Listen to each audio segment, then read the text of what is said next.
Hey guys, it's Joe again from Finding Faith, back with Wesley. Hey guys, thanks again for coming back. And we're just going to continue in the second part talking about the discipline of work, kind of picking up where we left off. So in the last part, I talked about kind of the original mandate of man and how work was a part of how God made man in his image. He gave him something to do. He gave him a garden to tend to.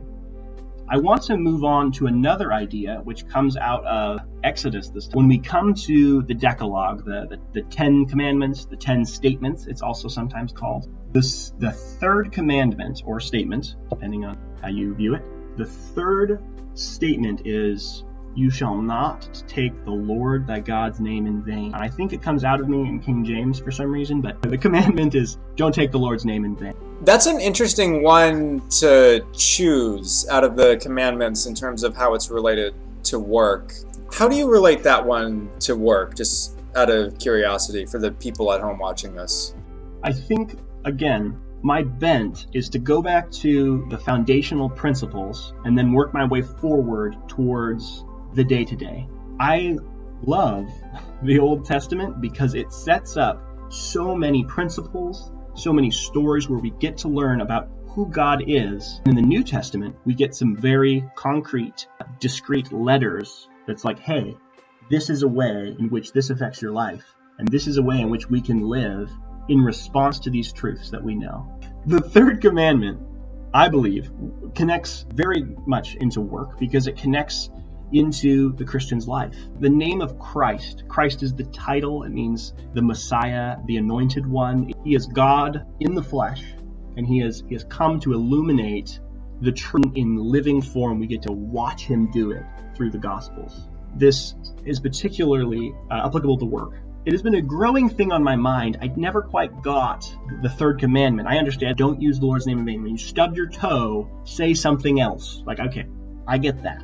That one's not very difficult. There's so much more to it. And then it struck me, it says in the book of Acts in Antioch that is where the people who were formerly called the people of the way started to be referred to as Christians.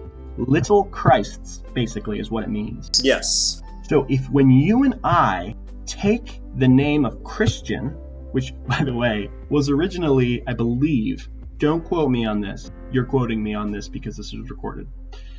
I believe it was actually derogatory. Oh, it was. It was definitely derogatory at first. I heard that recently too. So, talk about reclaiming slurs. Anyways, we'll cover that in part 17 on our topic of social justice.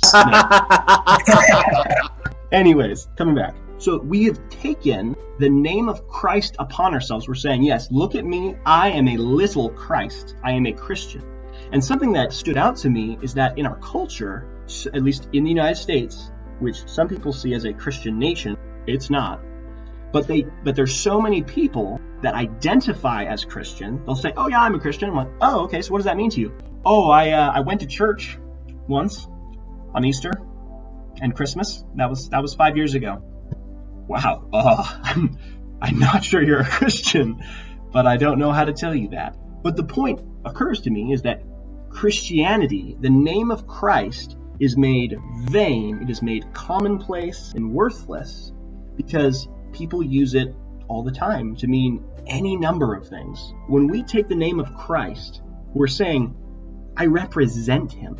Let's take an example. When my wife became my wife, she took my last name, and for the rest of her life, Lord willing, I don't die and whatever else happens. Right. But for the rest of her life, she will walk around as Mrs. Neer. She took my name, and now there's a representative in the world that bears my name, and what she does reflects on me.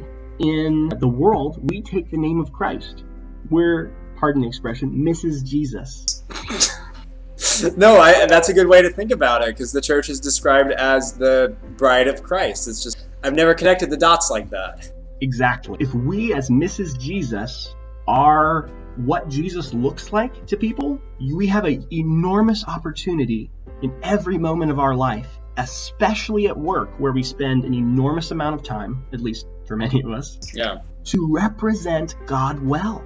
And this is where I want to like sort of land the plane. When we work diligently, we can glorify God in typing up an email. That sounds pretty worthless in the universal scale of things. And yet, and Paul, you eat, whatever you do all for the glory of God. We have encouragements to work diligently, to take care of our family. All of these things are part of the Christian life, and they're part of man's life generally. And yet we have the opportunity to represent Christ in the everyday, doing the things we already have to do anyway. That's cool. Yeah, and it's kind of interesting because we are called to be born again, but we're not called out of our lives right now. All right, guys, and that's it for this part. Thank you again so much for watching. Hey, if you can take the time, please subscribe to Finding Faith. All right, guys, have a blessed day or blessed night. We'll see you in the next part.